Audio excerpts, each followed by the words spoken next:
अस्सलाम वालेकुम। कैसे हैं आप लोग? उम्मीद करता हूँ कि आप सब खैरियत से होंगे और जहाँ भी होंगे खुश होंगे। मेरा नाम है वहाब और मैं आपकी भेजी हुई स्टोरीज नरेट करता हूँ। अगर आपके पास भी कोई ऐसा वाक़या है जो आप मुझसे शेयर करना चाहते हैं तो नीचे दिए गए डिस्क्रिप्शन पर मेल कर दें ताकि आगे आने वाली वीडियोस का वो हिस्सा बन सके। तो बढ़ते हैं आज की स्टोरीज़ की तरफ।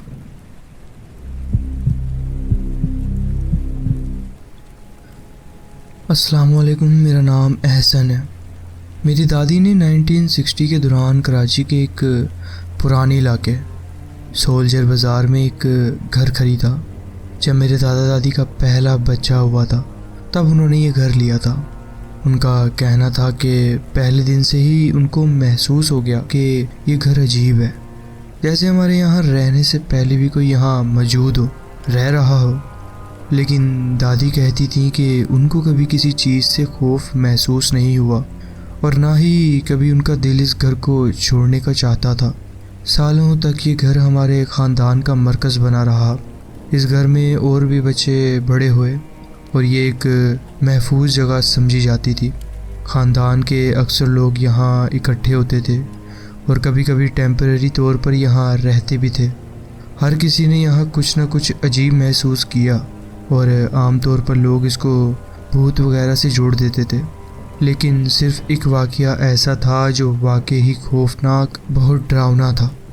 मेरे दादा 1999 में वफ़ात पा गए थे। उनकी मौत के चंद महीने बाद एक दिन मेरी दादी रात को किचन में बर्तन धो रही थी। अचानक उनको महसूस हुआ कि कोई उनको कह रहा है कि घर से निकल जाओ।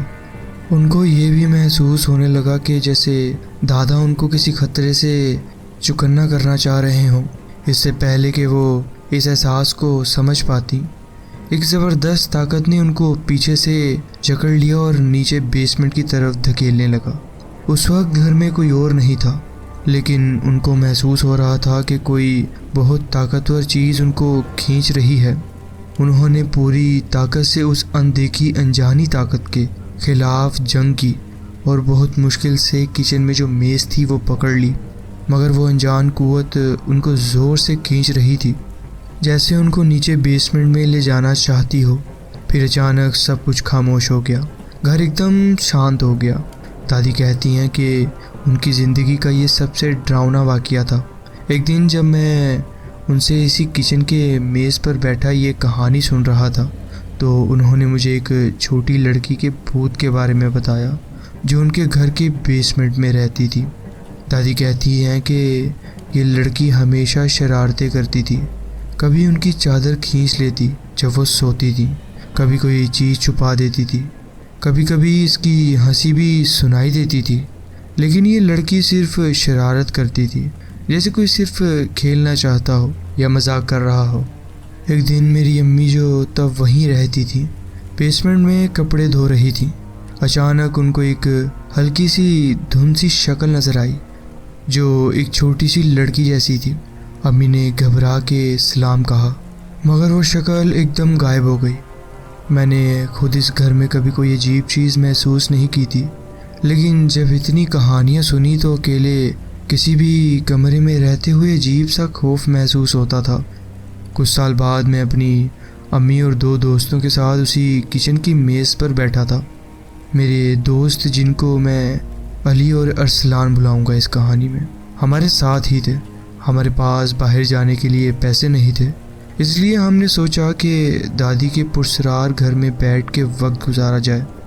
अम्मी और मैं उनको घर में होने वाले अजीब वाक़यात सुनाने लगे। पहले तो वो मज़े ले रहे थे, लेकिन जब हमने उनको उस भूत का वाक़या सुनाया जो दादी को खींच रहा था, तभी एक अजीब चीज़ हुई। किचन की छत से लटकता हुआ झूमर अचानक ज़ोर से फट गया और गर्म कांचों का शीशा हर तरफ बिखर गया।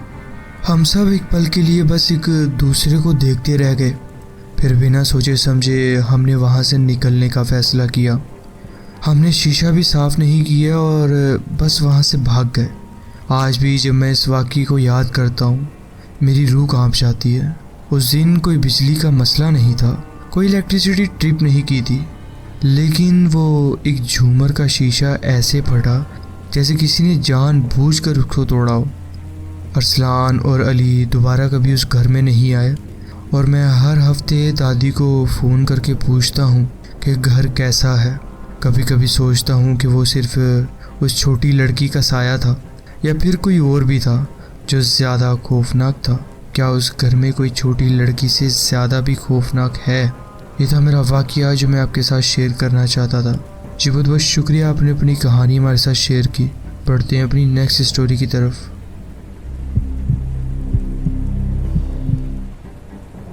अस्सलाम वालेकुम, मेरा नाम शहज़ाद है। ये वाक़या जो मैं आपके साथ शेयर करने जा रहा हूँ ये पाकिस्तान में लाहौर के एक पुराने सरकारी हॉस्पिटल का है, जिसे लोग मशहूर तरीन और पुरानी जगह मानते हैं। लेकिन माज़रत के साथ मैं आपको ये जगह का नाम नहीं बता सकता। मेरी ज़िंदगी में बहुत सी अजीब व गरीब और रूहानी चीज़ें हो चुकी हैं, चाहे वो मेरी ज़ाती ज़िंदगी हो या किसी से सुनने को मिले। मैं लगभग 10 साल तक एक सर्जरी टेक्नीशियन रहा हूँ और इन्हीं सालों में मैंने बहुत कुछ देखा जो समझ से बाहर था। मैं 4 साल तक एक नॉन प्रॉफिट इस्लामिक हॉस्पिटल में काम करता रहा। जब मैं पहली दफ़ा ऑपरेशन थिएटर के डिपार्टमेंट आया तो वहाँ पुराने काफ़ी स्टाफ मेंबर्स मुझे अजीबोगरीब कहानियाँ सुनाने लगे। 2 स्टाफ मेंबर जो वहाँ बहुत पुराने थे, हम उन्हें इस कहानी में फ़रीहा और समीना कहकर पुकारते हैं। उन्होंने मुझसे एक नर्स का जिक्र किया जो कभी इस हॉस्पिटल में सर्जिकल टेक्नीशियन हुआ करती थी। उनका नाम मरियम था। ये वो दौर था जब हॉस्पिटल का काम इस्लामिक तरीके से चला करता था और ज़्यादातर स्टाफ में नर्स हुआ करती थी। मरियम बहुत सख्त मिजाज और कवायद की पाबंद थी। उनसे कोई गलती बर्दाश्त नहीं होती थी। समीना ने सिर्फ उनके बारे में सुन रखा था, लेकिन फ़रीहा ने उनके साथ काम किया था कई सालों पहले। फ़रीहा मुझे बताती है कि कैसे उन्होंने कई बार मरियम की आवाज़ सुनी है ऑपरेशन थिएटर में, जबकि वो तो कब की इस दुनिया से जा चुकी थी। मैं एक शक्की मिजाज इंसान हूँ, तो मैंने सोचा कि ये सिर्फ नए बंदे को डराने का तरीका है, मगर ये सब सिर्फ कहने की बात नहीं थी। एक रात जब मैं रात की शिफ्ट पर था, मैं ऑपरेशन थिएटर की सप्लाई रूम में सामान रख रहा था, तब मुझे किसी के कदमों की आवाज़ सुनाई दी, जैसे कोई ऊंची हील वाली जूती पहने चल रहा हो, वो भी साफ साफ फर्श पर। वो आवाज़ बिल्कुल साफ थी, जैसे कोई फर्श पर चल रहा हो। मैंने सोचा कि ये ज़रूर कोई मजाक कर रहा होगा। मैंने इरादा बनाया कि झट से बाहर निकलकर पकड़ लूँ जो भी ये प्रैंक या मजाक मेरे साथ कोई भी कर रहा है। पर जब मैं फ़ौरन हालवे में आया, वहाँ कोई नहीं था। ना कोई दरवाज़ा हिल रहा था, ना कोई आवाज़, बस सिर्फ एक खामोशी थी वहाँ पर। ये पहली बार हुआ था, इसलिए मैंने ज़्यादा तवज्जो नहीं दी इसकी तरफ। मगर धीरे धीरे ऐसे वाक़यात बढ़ने लगे। फिर काफ़ी नए स्टाफ मेंबर भी आए और फ़रीहा और समीना उनको ट्रेनिंग दे रही थी। एक बार तो एक नए मेंबर के सामने एक इंजेक्शन सिर्फ हवा में उछला और फिर नीचे गिर गया। ये सुनकर मुझे पहली दफ़ा यकीन आया कि ये सब मजाक नहीं था। जब काफ़ी स्टाफ मेंबर्स ने मुझसे ये बात शेयर की तो ये सुनकर मुझे पहली दफ़ा यकीन आया कि ये सब मजाक नहीं है। मेरा अपना भी अजीब चीज़ें देखने का सिलसिला जारी रहा। वो कदमों की आवाज़ और धीमी धीमी सरगोशियाँ, जैसे कोई कहीं करीब बैठा फजूल बातें कर रहा हो। ये सब चीज़ें हॉस्पिटल के काफ़ी स्टाफ मेंबर्स ने महसूस की थी। एक रात तकरीबन 2:30 पर जब मैं ऑपरेशन थिएटर की सप्लाई लाने गया, वहाँ एंटर करते ही एक अजीब सा और बहुत भारी सा महसूस होने लगा, जैसे कोई चीज़ मेरी तरफ घूर रही हो। मुझे महसूस हो रहा था कि जब मैंने ऊपर देखा तो यकीनन मुझे ऊपर कोई नज़र आएगा, और जब मैंने हिम्मत करके ऊपर देखा तो एक स्याह धुआं जैसा साया छत से लटका महसूस हुआ। पहले मुझे लगा कि शायद किसी चीज़ में आग लगी हो, मगर कोई धुआं या जलन की स्मेल नहीं थी। तब मुझे समझ आया कि ये कोई बुरी चीज़ है, और अगर मैंने फ़ौरन कुछ नहीं किया तो ये भी ख़तरनाक हो सकती है। ये स्याह धुआं धीरे धीरे नीचे मेरी तरफ गिरने लगा। मैंने फ़ौरन अपनी जगह पर खड़े होकर कुरान की आयतें पढ़ना शुरू कर दी। जैसे ही मैंने सूरह फल्क और सूरह नास पढ़ी, वो धुआं एकदम रुक गया और धीरे धीरे वापस ऊपर किसी कॉर्नर में चला गया। उस वक्त ऐसा लग रहा था जैसे किसी पुरानी फिल्म को रिवर्स में चला दिया हो। जब ये चीज़ गायब हुई तो मैंने फ़ौरन भागना शुरू कर दिया और मैं फ़ौरन वहाँ से निकल गया। उस दिन मुझे यकीन हो गया कि जो भी था वो मरियम नहीं थी, वो शायद कोई और ही था। मरियम जो कि एक अच्छी औरत थी जो सिर्फ लोगों की मदद करना चाहती थी, मगर ये जो भी था ये कुछ और ही था और इसकी नीयत अच्छी नहीं थी। आज तक मैंने ये बात किसी से नहीं की, ना किसी दोस्त से, ना किसी घर वाले से। मुझे उस वक्त डर था कि लोग मुझे पागल समझेंगे, मगर अब सोचता हूँ कि इसे छुपाने का क्या फ़ायदा था। जो कुछ देखा वो देखा, आज बता रहा हूँ। शायद कोई और भी ऐसे कुछ महसूस कर चुका हो। ये था मेरा वाक़या जो मैं आपके साथ शेयर करना चाहता था। जी बहुत बहुत शुक्रिया, आपने अपनी कहानी हमारे साथ शेयर की। बढ़ते हैं अपनी नेक्स्ट स्टोरी की तरफ।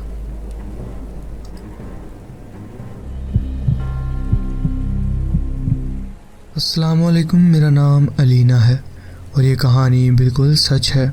जब ये सब कुछ हुआ तब मेरी उम्र सिर्फ 16 या 17 साल थी। मैं लाहौर के एक बुटीक में काम करती थी, एक ऐसी जगह जो मेरी ज़िंदगी का हिस्सा बन चुकी थी। मैं वहाँ कई साल से काम कर रही थी और जब तक कि मुझे वो अपनी पढ़ाई के लिए छोड़ना ना पड़ा। ये बुटीक एक पुराने बाज़ार में था जहाँ रोज़ लोग आते जाते रहते थे, मगर अंदर का माहौल कभी कभी इतना अजीब लगता था कि मैं खुद भी समझ नहीं पाती थी कि मुझे डर क्यों महसूस होता है। मुझे पहले भी अजीबोगरीब चीज़ों का सामना करना पड़ा है, मगर जो कुछ बुटीक में हुआ वो पहली दफ़ा था जब मुझे महसूस हुआ कि शायद ये सिर्फ मेरा वहम नहीं है। जब भी मैं बुटीक में अकेली होती थी, एक अजीब सा एहसास, जैसे कोई मुझे गुस्से भरी नज़र से देख रहा हो। मुझे वहाँ एक ठंडी हवा का झोंका महसूस होता था, जैसे कोई मेरे बिल्कुल करीब हो लेकिन नज़र ना आए। कभी कभी मुझे बिला वजह बेचैनी होती थी, ऐसे लगता था जैसे कोई सांस ले रहा हो मेरे करीब, मगर जब भी मैं आसपास देखती वहाँ सिर्फ खामोशी होती थी। किसी का एहसास तो होता था कि कोई है, लेकिन कोई नज़र नहीं आता था। मैं हमेशा सोचती थी कि शायद ये सब सिर्फ मेरी ओवर थिंकिंग है, इसलिए मैं इस बात को इग्नोर करती रही। लेकिन धीरे धीरे बुटीक में अजीब चीज़ें होने लगी। कभी दरवाज़ा बिना किसी वजह के ज़ोर से बंद हो जाता, कभी फिटिंग रूम का पर्दा हिलने लगता बिना किसी हवा के, कभी मुझे बच्चों की हल्की सी आवाज़ सुनाई देती जैसे कोई हंस रहा हो, मगर जब देखती तो वहाँ कोई भी नहीं होता था। कभी कोई चीज़ जो एक जगह रखी होती थी वो अपनी जगह से हट जाती थी बिना किसी वजह के। मैं रोज़ अपने आप को ये कहकर तसल्ली देती थी कि शायद मेरी सोच ज़्यादा वहमी हो गई है, मगर अंदर ही अंदर मुझे महसूस होता जा रहा था कि ये सिर्फ मेरा वहम नहीं है। एक दिन ऐसा आया जब बुटीक का माहौल सिर्फ अजीब ही नहीं बल्कि डरावना भी लगने लग गया था। उस दिन मैं अपनी सबसे अच्छी दोस्त माहा के साथ काम कर रही थी। माहा मेरी स्कूल की दोस्त भी थी और अब हम दोनों बुटीक में साथ काम करते थे। वो वेडनेसडे का दिन था और उस दिन बुटीक में ज़्यादा रश नहीं होता था। हम दोनों ने सोचा कि आज आराम से काम भी करेंगे और थोड़ी गपशप भी कर लेंगे। लेकिन जो हुआ उसने मेरी ज़िंदगी हमेशा के लिए बदल दी। मैं और माँ कैशियर काउंटर के पास खड़ी बातें कर रही थी। ये दुकान पुरानी तरीक़ात पर बनी हुई थी, जिसमें बड़े बड़े सफ़ेद सतून थे जो दुकान के अंदर एक पुराने माहौल का एहसास दिलाते थे। उन्हीं सतून के साथ शीशे के बड़े जार्स रखे थे जिन पे भारी शीशे के ढक्कन थे। ये जार सिर्फ शोपीस नहीं थे बल्कि बुटीक की एक पहचान बन चुके थे।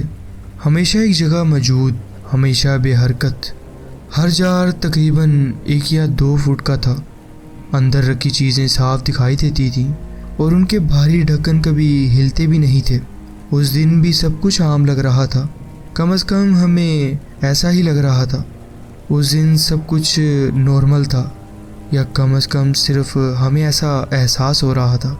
लेकिन मैं एक सतून के सहारे खड़ी हुई थी, अपने हाथ से उसकी ठंडी सतह को हल्के से महसूस करती हुई, जब अचानक एक तेज़ आवाज़ सुनाई दी, जैसे किसी ने किसी मजबूत चीज़ पर ज़ोर से नुकीला पत्थर फेंक दिया हो।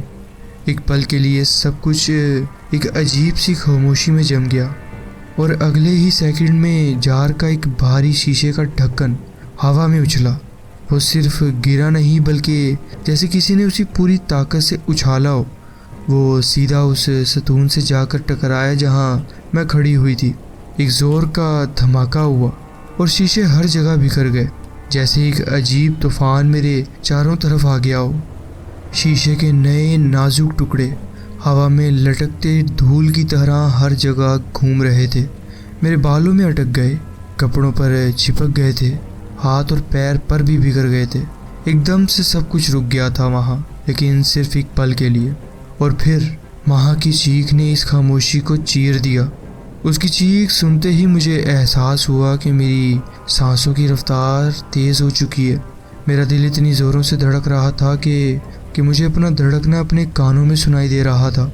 मुझे समझ नहीं आया कि पहले अपने कपड़ों से शीशे साफ करूं या बस वहां से भाग जाऊं। शीशे के टुकड़े हर जगह फैले हुए थे, इसलिए हर कदम रखना एक नए जख्म का सबब बन सकता था।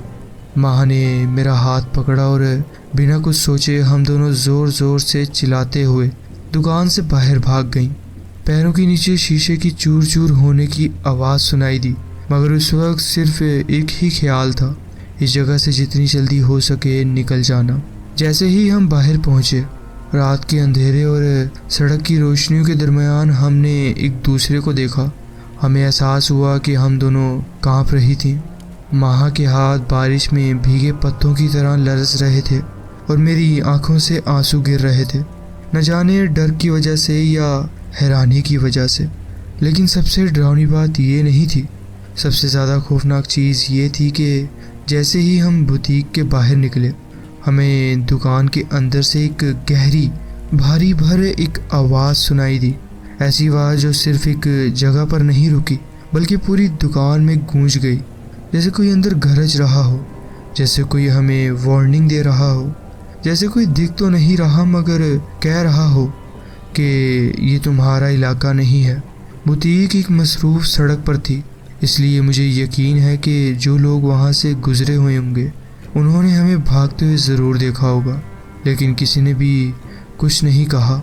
शायद लोगों को आदत थी, शायद ये पहली दफ़ा नहीं हुआ था, या फिर शायद लोग भी जानते थे कि इस जगह कुछ है जो सबको चुप रहने पर मजबूर कर देता है। उस रात हमें अपने होश संभालने में घंटों लग गए। बुटीक वापस जाने का तो सवाल ही पैदा नहीं होता था, लेकिन वहाँ जो कुछ टूट टूट हुई थी उसे साफ भी तो करना था ना। अगले दिन सुबह जब दुकान खुली, मैंने सबसे पहले चीज़ जो की वो ये थी कि मैं वहाँ दुआ पढ़ने लगी। मैंने बुटीक के हर कोने में कुरानी आयात पढ़ी ताकि किसी भी बुरी चीज़ का असर ख़त्म हो जाए। इन वाक़यात के कुछ अरसे बाद मैंने ग्रेजुएशन कंप्लीट की और बुटीक को हमेशा के लिए छोड़ दिया। मैं नहीं जानती कि वो आवाज़ किसकी थी, वो ढक्कन हवा में कैसे उछला था, या ये सब सिर्फ एक इत्तेफाक था या किसी और चीज़ का हिस्सा। बस इतना जानती हूँ कि मुझे दुआओं ने महफूज रखा और मुझे उम्मीद है कि मुझे कभी ऐसी चीज़ का सामना नहीं करना पड़ेगा। ये था मेरा वाक़या जो मैं आपके साथ शेयर करना चाहती थी। जी बहुत बहुत शुक्रिया, आपने अपनी कहानी हमारे साथ शेयर की। पढ़ते हैं अपनी नेक्स्ट स्टोरी की तरफ।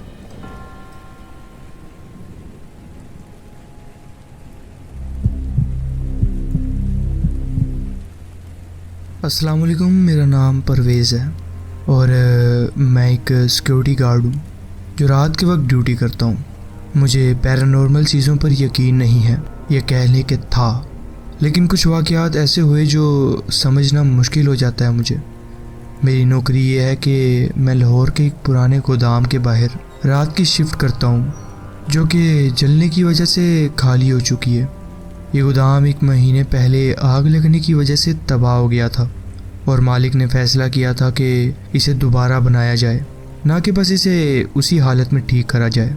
पिछले 1 महीने से यहाँ कुछ लोग छुप छुप के अंदर जा रहे थे, शायद माल लूटने या सिर्फ शरारत करने। मालिक इन चीज़ों से परेशान था क्योंकि वो बचा कुचा सामान निकलवाने और डेमोलिनेशन के पेपर तैयार करवाने में मसरूफ़ था। एक रात जब मैं ड्यूटी पर पहुंचा तो देखा कि गोदाम के साइड वाले 2 दरवाजे उजड़ चुके थे, यानी अपनी जगह से टूट चुके थे कह लें। ये देखकर मुझे शक हुआ कि कोई अंदर घुस चुका है। मैं धीरे से अंदर गया ताकि देखूं कोई चोर तो नहीं है। जैसे ही मैं गोदाम के अंदर चल रहा था मुझे महसूस होने लगा कि कोई मुझे देख रहा है। मैं 2 साल से सिक्योरिटी गार्ड हूँ और अब तक कभी अपनी बंदूक निकालने की ज़रूरत नहीं पड़ी थी, लेकिन उस रात मेरा हाथ मेरी बंदूक पर था। मुझे अजीब सी घबराहट महसूस होने लगी और साथ ही मुझे एक सर्दी का एहसास हुआ जो इस मौसम में बिल्कुल अजीब थी। अचानक पीछे से एक ज़ोर की आवाज़ आई। एक टेम्परेरी लाइट जो मालिक ने लगवाई हुई थी ज़ोर से गिर गई थी। मैंने फ़ौरन मुड़कर देखा, हाथ अब भी मेरी बंदूक पर था। उस वक्त मुझे सामने 2 आंखें नजर आईं जो अंधेरे में मुझे घूर रही थीं। मैं कुछ पल के लिए झिझक गया, लेकिन अपने आप को संभालते हुए ज़ोर से बोला, ये प्राइवेट प्रॉपर्टी है, तुम्हें यहाँ से जाना होगा। लेकिन जो कुछ उसके बाद हुआ वो मेरी सोच से बाहर था। वो आंखें अजीब तरीके से हिलने लगीं। मैंने फ्लैशलाइट ऑन करके देखा तो सामने एक लड़की थी, लेकिन उसका चेहरा अजीब था। वो अजीब तरीके से हिल रही थी जैसे कोई मशीन हो। वो आधी दीवार के पीछे छुपी हुई थी। मैं एक कदम आगे बढ़ा और फिर से कहा, सुनो, यहाँ से चले जाओ। मेरी आवाज़ में हल्की सी कपकपी थी, लेकिन जो कुछ उसके बाद हुआ उसने मुझे बिल्कुल हिला कर रख दिया। वो लड़की अचानक इतनी ज़ोर से चीखी कि मुझे लगा मेरे कान फट जाएंगे। वो चीख इतनी खौफनाक थी कि मेरे रोंगटे खड़े हो गए। अब मुझे समझ नहीं आया कि क्या करूं। बस मैं पीछे हटा और जल्दी से बाहर की तरफ भागा। जैसे ही मैं गोदाम के दरवाजे के बाहर आया वो चीख एकदम बंद हो गई। मैंने वापस अंदर देखकर चीख कर कहा, अगर तुम यहाँ से नहीं गई तो मैं पुलिस को बुला रहा हूँ। लेकिन अंदर से कोई जवाब नहीं आया। मैंने फ़ौरन अपने फ़ोन से लोकल पुलिस को कॉल कर दी। पुलिस कुछ देर बाद पहुँच गई और हम गोदाम का जायज़ा लेने लगे। लेकिन अब जो देखा उसने मुझे अब और ज़्यादा हैरान कर दिया। जो टेम्परेरी लाइट गिर गई थी वो वापस अपनी जगह पर ठीक थी, जैसे कभी गिरी ही ना हो, और अंदर कोई भी नहीं था। ये मुमकिन ही नहीं था कि वो लड़की मेरे बाहर आने के दौरान निकल गई हो, क्योंकि मैं दोनों एग्जिट्स पॉइंट देख रहा था। पुलिस ने जब मुझसे स्टेटमेंट ली और मैं अपनी गाड़ी की तरफ चला गया तो बस एक ही बात कह सकता हूँ, जो कुछ हुआ वो या तो नामुमकिन था या फिर किसी सुपर नेचुरल चीज़ का असर था। और अब मैं बस इंतज़ार कर रहा हूँ कि ये गोदाम जल्दी से ठीक हो जाए। और याद रखें, हर वक्त डरने की कोई ना कोई वजह होती है। ये था मेरा वाक़या जो मैं आपके साथ शेयर करना चाहता था। जी बहुत बहुत शुक्रिया, आपने अपनी कहानी हमारे साथ शेयर की। बढ़ते हैं अपनी नेक्स्ट स्टोरी की तरफ।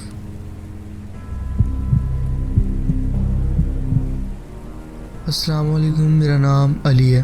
ये कहानी पाकिस्तान के एक ख़ानदान की है जो रूहानी अक़ीदों पर यकीन रखता है। मेरी फैमिली हमेशा से रूहानी तौर पर मजबूत रही है, मगर हम किसी मजहबी रिवायात को नहीं मानते। हमारी रिवायात के मुताबिक अगर किसी को अपने किसी रिश्तेदार या दोस्त का सपना आए तो उसे वो फ़ौरन बता देना चाहिए, क्योंकि सपने रूहानी दुनिया का एक ज़रिया होते हैं। जो कुछ भी नींद में महसूस हो वो किसी अपने के लिए एक इशारा या खबर हो सकती है। एक दफ़ा मेरी वालिदा ने देखा कि उनकी बहन उनकी आंखों के सामने कमज़ोर होती जा रही है, ज़मीन पर गिर के दम तोड़ रही है। अगले दिन मेरी वालिदा ने फ़ौरन अपनी बहन को ये सपना बताया। मेरी खाला ने फ़ौरन डॉक्टर से अपॉइंटमेंट ली और एक दोस्त को घर का जायज़ा लेने के लिए बुला लिया। उनकी तबीयत बिल्कुल ठीक थी, मगर जब किचन देखा गया तो पता चला कि चूल्हे के पाइप में एक छोटी सी दरार पड़ चुकी थी और उसमें से हल्की सी गैस लीक हो रही थी। अगर मेरी वालिदा उन्हें ये बात ना बताती तो गैस की लीक बढ़ जाता और मेरी खाला गर्मी या सांस रुकने से अपने ही घर में मर सकती थी, या कोई कुछ तो प्रॉब्लम हो ही सकती थी उनको। जब मैं छोटा था मुझे बार बार एक अजीब सपना आता था। एक लंबा स्याह आदमी जिसकी आंखें लाल होती थी रात को मेरे कमरे में आता और मेरे छोटे भाई के ऊपर झुक जाता था। मैं हर दफ़ा डर कर चीखता हुआ माँ बाप के कमरे में चला जाता था और उन्हें अपने सपने के बारे में बताता था। आखिरकार मेरे माँ बाप ने मेरे भाई का बिस्तर अपने कमरे में रख लिया। एक हफ्ते बाद एक बहुत तेज़ तूफ़ानी रात को बिजली चली गई और मेरे कमरे की छत पर लगी रोशनी का बल्ब ज़ोर से फट गया। बल्ब के टुकड़े और आग बरसती हुई बिल्कुल उस जगह पर गिर गई जहाँ पहले मेरा भाई सोता था। अचानक हुए इस हादसे से मेरी आँख खुल गई। मेरी जान बच गई, मगर अगर मेरे भाई का बिस्तर वहीं होता तो मेरा छोटा भाई किसी बड़ी मुसीबत का शिकार हो सकता था। इसके बाद मेरे दादा ने मुझे एक वाक़या बताया जो उनके बचपन में हुआ था। वो एक छोटे से कमरे नुमा वाली जगह पर रहते थे। उन्हें भी बार बार एक अजीब सपना आता था कि एक सियाह साया उनके छोटे भाई के बिस्तर के पास खड़ा रहता है, मगर दादा ने ये बात किसी से नहीं की क्योंकि वो बहुत छोटे थे और समझ नहीं सके थे। फिर एक दिन उनका छोटा भाई रात को नींद में दम घुटने की वजह से मर गया। आखिरकार ये सब किस्मत थी या अजीब तसद्दुफ़? अगर आप तसद्दुफ़ पर यकीन नहीं रखते तो अपने सपनों को गौर से देखिए, और अगर रखते हैं तो सोचिए कि ये सिर्फ 3 वाक़यात सिर्फ हमारी फैमिली के साथ ही क्यों हुए। आखिर आपके घर में ऐसे कितने वाक़यात हो चुके होंगे। ये थे मेरे वाक़यात जो मैं आपके साथ शेयर करना चाहता था। जी बहुत बहुत शुक्रिया, आपने अपनी कहानी हमारे साथ शेयर की।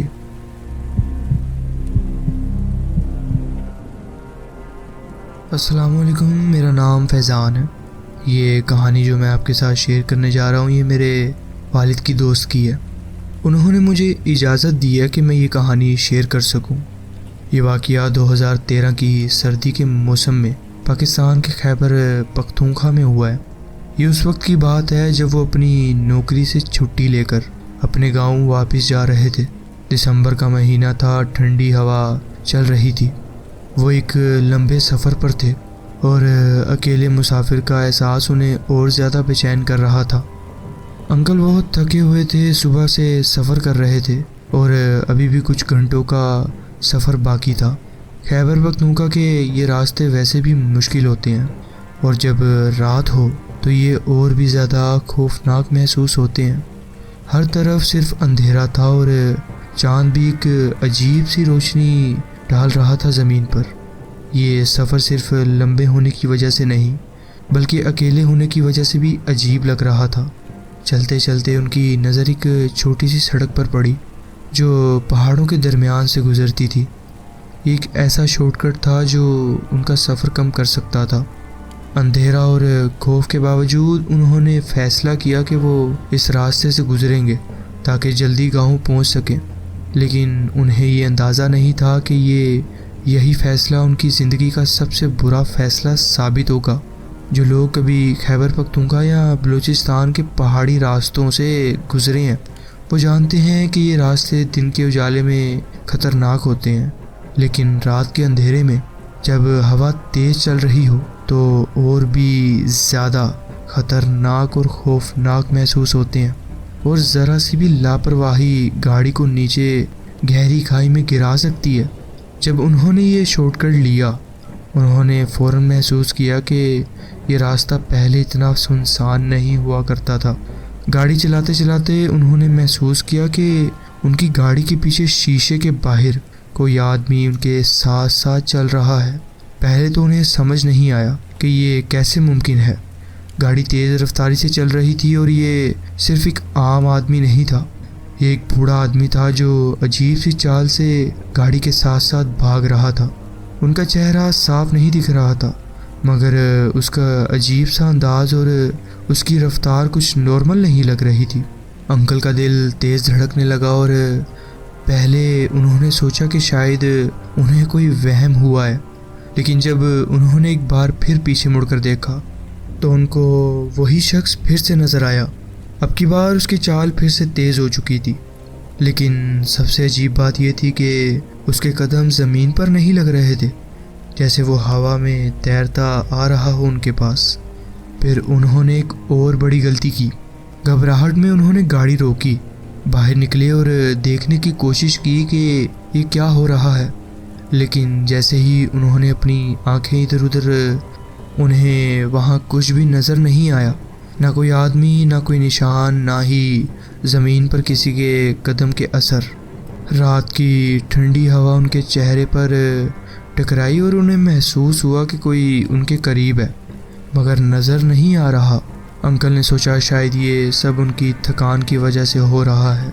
अकेले लंबा सफ़र करना, वो भी ठंडी और अंधेरी रात में, किसी भी शख्स के होश पर असर डाल सकता है। इसलिए उन्होंने अपनी आंखें मसली और गहरी सांस लेकर इस बात को नज़रअंदाज कर दिया। लेकिन उनके दिल के किसी कोने में एक अजीब सी बेचैनी थी, जैसे कुछ सही नहीं हो रहा। फिर भी उन्होंने खुद को समझाया कि ये सिर्फ उनका जहन का खेल है। उन्होंने गाड़ी का दरवाज़ा बंद किया, इंजन स्टार्ट किया और फिर से अपनी मंजिल की तरफ चल दिए। लेकिन जैसे ही उन्होंने एक्सीलरेटर दबाया, गाड़ी चलनी शुरू हुई। उनकी नज़र अचानक पिछले शीशे पर पड़ी। पहले तो कुछ समझ नहीं आया, लेकिन जब उन्होंने ध्यान से देखा तो उनकी रगों में खून जमने लगा। वहाँ पिछली सीट पर वही बूढ़ा आदमी बैठा हुआ था, बिल्कुल चुप, बिना हरकत किए, सिर्फ उन्हें घूर रहा था। उसकी आंखें अजीब सी थी, जैसे उनमें कोई गहरा राज छुपा हो। ऐसा महसूस हो रहा था जैसे उनकी रूह उस से बांधी जा रही हो। अंकल का दिमाग एक पल के लिए बिल्कुल सुनसान हो गया, जैसे उनकी सोचने की सलाहियत ख़त्म हो गई हो। उनका दिल इतना तेज़ धड़क रहा था कि लग रहा था जैसे अभी सीने से निकलकर बाहर आ जाएगा। उनका पूरा जिस्म एकदम से ठंडा पड़ गया था। गाड़ी चल रही थी मगर उनका दिमाग फ्रीज हो चुका था। फिर अचानक उन्हें महसूस हुआ कि उनकी आंखें बंद हो रही हैं। आंखों के सामने अंधेरा छा गया और फिर उन्हें कुछ याद नहीं रहा। जब होश आया तो वो एक अजीब जगह पर थे। सूरज निकल चुका था, हल्की हल्की रोशनी चारों तरफ फैल चुकी थी। ठंडी हवा चल रही थी और दूर कहीं परिंदे बोल रहे थे। उन्होंने अपनी आंखें मसली और चारों तरफ देखा। सब कुछ ठीक लग रहा था, लेकिन एक चीज़ अजीब थी। वो बूढ़ा आदमी गायब हो चुका था, जैसे कभी वहाँ था ही नहीं। लेकिन सबसे ज़्यादा हैरानी की बात यह थी कि वो जिंदा था। ये सोचकर उनके रोंगटे खड़े हो गए कि वो तो बेहोशी की हालत में थे और ये रास्ता इतना ख़तरनाक था। एक ज़रा सी लापरवाही भी किसी भी शख्स की जान ले सकती थी। तो फिर वो कैसे सेफ निकले? अगर वो नींद की हालत में होते तो उनकी गाड़ी किसी खाई में गिर सकती थी, लेकिन ऐसा नहीं हुआ। ये कैसे मुमकिन था? क्या कोई था जो उनकी हिफाजत कर रहा था? जब वो घर पहुंचे तो सबसे पहले उन्होंने अपनी माँ को ये सब कुछ बताया। माँ ने पहले हंसकर कहा, बेटा, रात के अकेले सफ़र ऐसे ही अजीब ख्यालात पैदा कर देते हैं। लेकिन जब अंकल ने उन बूढ़े शख्स की तफसील का जिक्र किया तो उनकी शक्ल, उनके कपड़े, उनका अजीब सा तरीका, तब उनकी माँ का चेहरा एकदम से जर्द पड़ गया, जैसे उनकी रगों में खून जम गया हो। माँ बिना कुछ कहे फ़ौरन एक पुरानी अलमारी की तरफ गईं, उसे खोला और एक तस्वीर निकाली जो पुरानी और जर्द पड़ चुकी थी। उन्होंने ये तस्वीर अंकल के हाथ में दी और पूछा, क्या ये वही आदमी था? जब अंकल ने तस्वीर देखी तो उनका दिल थम से रह गया। हाथ से तस्वीर गिरते गिरते बची। ये बिल्कुल वही बूढ़ा शख्स था जो उसकी गाड़ी में बैठा हुआ था। उसकी माँ की आंखों में आंसू भर आए। बेटा, ये मेरे वालिद हैं, तुम्हारे नाना जी। वो तुम्हारी पैदाइश से पहले वफात पा गए थे। तुमने कभी उनकी तस्वीर नहीं देखी क्योंकि मुझे उनकी याद दुख देती थी, इसलिए मैं कभी तस्वीर सामने नहीं रखती थी। ये सुनकर अंकल एक पल के लिए बेहोश होने वाले थे। उन्होंने अपनी माँ से पूछा, लेकिन अगर नाना जी वफात पा चुके थे तो फिर? माँ ने आंसू पोंछे और कहा, मुझे लगता है कि तुम्हारे नाना तुम्हारी हिफाजत के लिए आए थे ताकि तुम किसी हादसे का शिकार ना हो जाओ। तुम अकेले थे, वो तुम्हारी मदद करने आए थे। अंकल, जो कि साइंस को मानने वाले थे, जो हमेशा लॉजिकल एक्सप्लेनेशन तलाश करते थे, उस दिन उनकी सोच हमेशा के लिए बदल गई। ये वाक़या उनके जहन से कभी नहीं निकलेगा।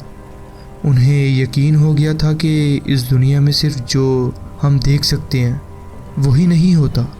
कुछ ताकतें ऐसी भी हैं जो हमेशा हमारी मदद करती हैं, बस हम उन्हें महसूस नहीं कर सकते। ये था मेरा एक छोटा सा वाक़या जो मैं आपके साथ शेयर करना चाहता था। जी बहुत बहुत शुक्रिया, आपने अपनी कहानी हमारे साथ शेयर की।